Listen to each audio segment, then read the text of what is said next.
I'm not sure if you heard about the groundbreaking new research that came out just recently about puns.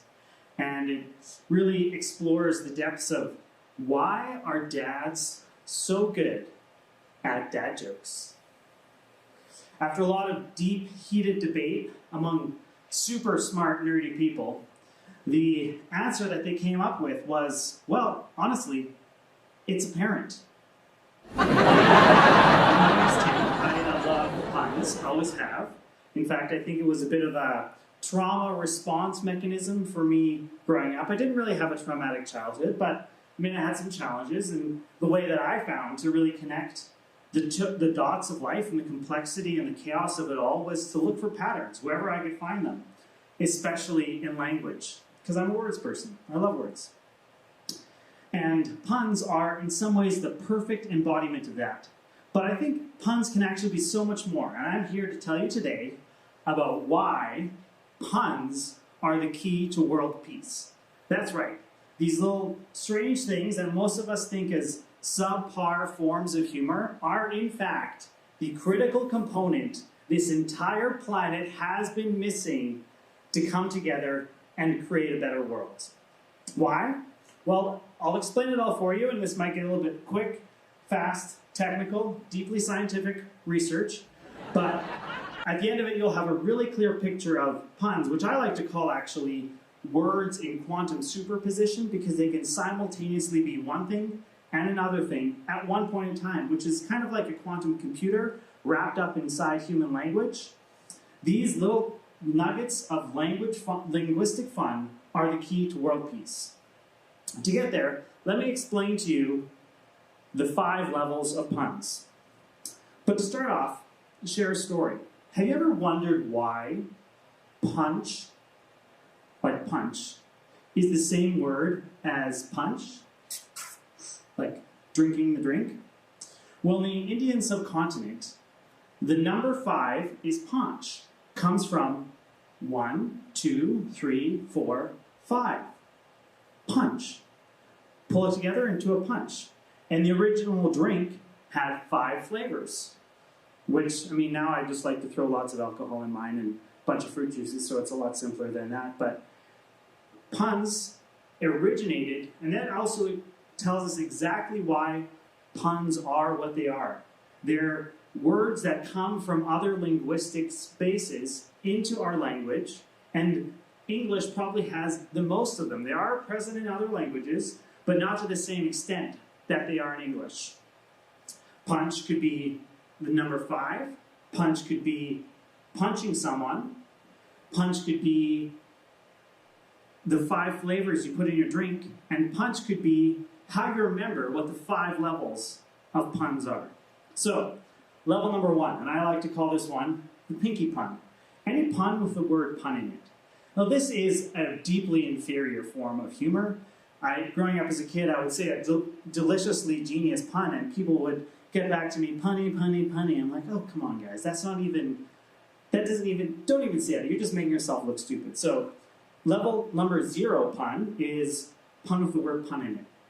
Level number 2, or level number 1, the ring pun, which most everyone does, is any pun that you say, people automatically get it. They groan, they grimace. It's not everything they expected it to be.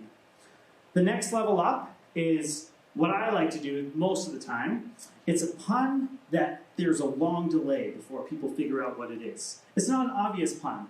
It would just slide into a conversation when people are expecting the conversation to go a certain way. Someone throws a pun in there, and then maybe 30 seconds later, someone else says, oh my goodness, did you just say a pun? Those are level 3 puns. Like the third finger. They're the really strong ones that just, love them.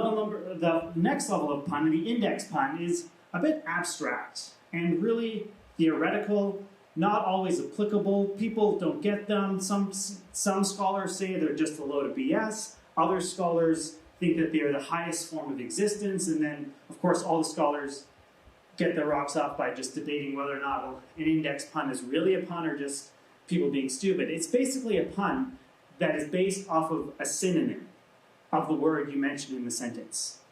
So, for example, if I was talking about a theater audience and chairs, I could say that, man, I really love this audience and deeply hold them close to my heart.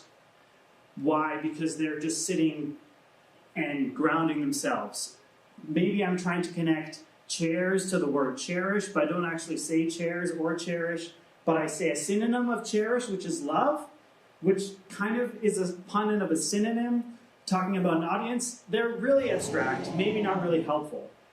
But it's all about having one word that has multiple ranges of meaning. You can say one thing, it could mean multiple things simultaneously, much like a computer that is operating in quantum superposition, or a bit that's operating in quantum superposition could be both a 1 and a 0 simultaneously. A pun can be one thing and another thing simultaneously. Now, the last form of pun, and this is really the most critical one when we're talking about world peace. It's a pun, not just a pun in words, it's a pun in actions.